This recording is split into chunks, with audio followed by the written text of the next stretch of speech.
So you're thinking about moving to Baltimore, Maryland, or the surrounding areas here, then these are the 5 things that you absolutely need to know to make your move easier.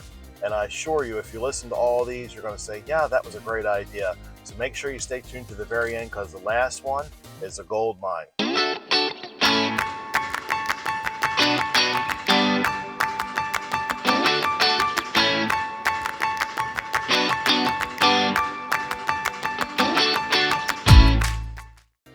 Hi, I'm John Ruckman. I'm the Charm City Property Dude. Go ahead and hit that like and subscribe button right about there.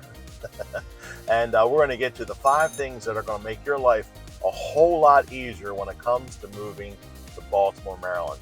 And here we go. Number 1, you want to budget for the move. And what I mean by that is, a lot of times, you know, if you prepare yourself in advance for the probability of, like, the boxes. I know a lot of times we like to go to friends and family and say, hey, do you have any boxes? Or go to the restaurant down the street and say, hey, do you have any boxes?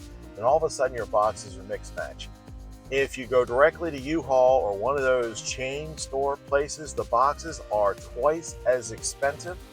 And if you go right to either Lowe's or Home Depot, you can get boxes at a very, very decent price. Usually the smalls are anywhere from $1, $1.50. The mediums are about $1.50 to $2. And the most expensive ones you can get are the wardrobe boxes. But the wardrobe boxes serve 2 things. But the first thing you want to do is you want to make sure you budget for boxes. I think an average household might cost maybe $100 to $200 for boxes. Don't forget your tape, your packing tape and your packing supplies. And don't forget your markers. You definitely want to mark all your boxes before you move. And you want to make sure that you budget for these things. You know what? My mother, God bless her, she moved to Florida a couple of years ago. And my dad has a truck and a little, like, 12-foot trailer that he hauled. He made 20 trips back and forth to Florida, with the average of the one-way trip costing $400. Do the math on that. 400 times 20, that's $6,000. The moving company was only going to charge him $4,000. That's my mother, though. So make sure that you budget accordingly for your move. Make sure you budget for boxes, tape, and all that. You'll make yourself so much easier and better by using boxes and marking where your stuff is. So that's number 1.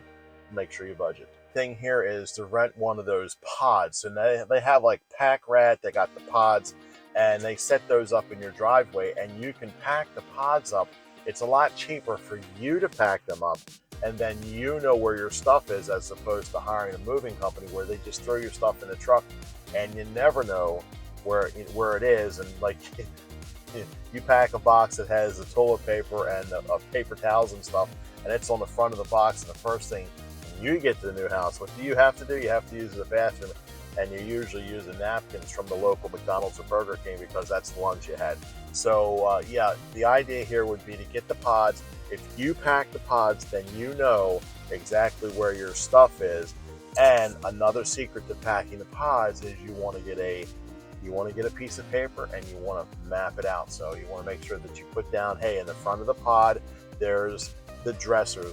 In the front of the pod, you want to make sure that you map out the pod, so that way you're not, as soon as you get to the place, you don't know where anything's at, because the excitement of the move can have you forgetting even where the best of spots that you put your stuff. So make sure you get the pods if your budget can afford it. It's so much easier than having the moving company come out and pack your stuff day of.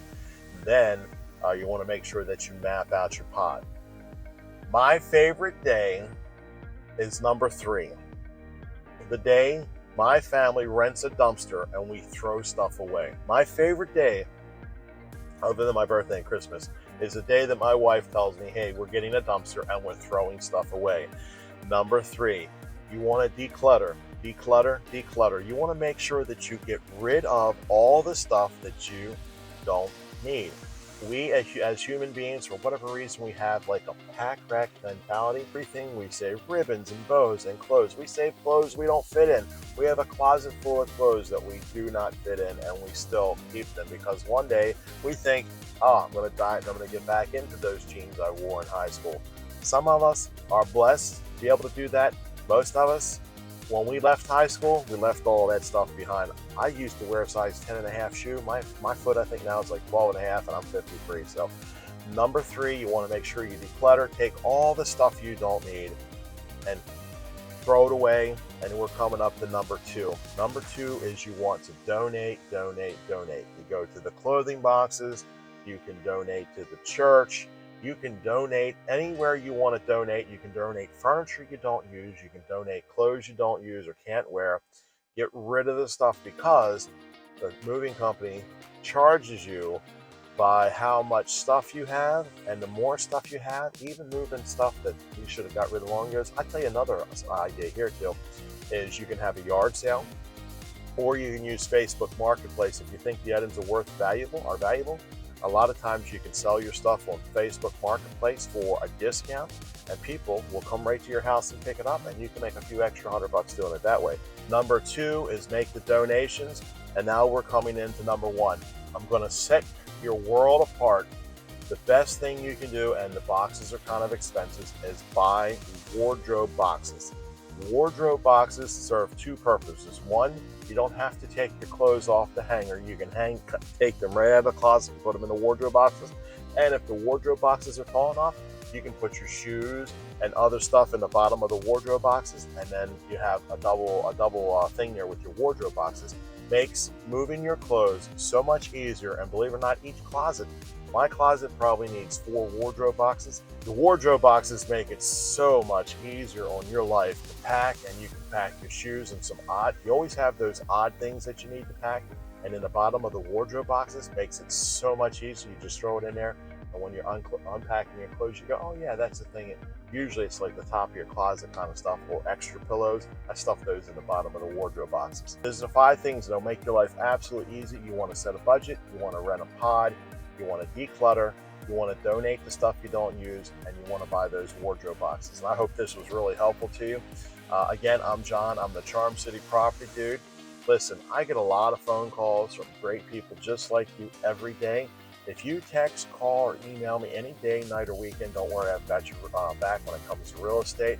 And yeah, go ahead and check out. I've been doing this the wrong way. Is it this way? Go ahead and check out these videos. I'm going to do it this way.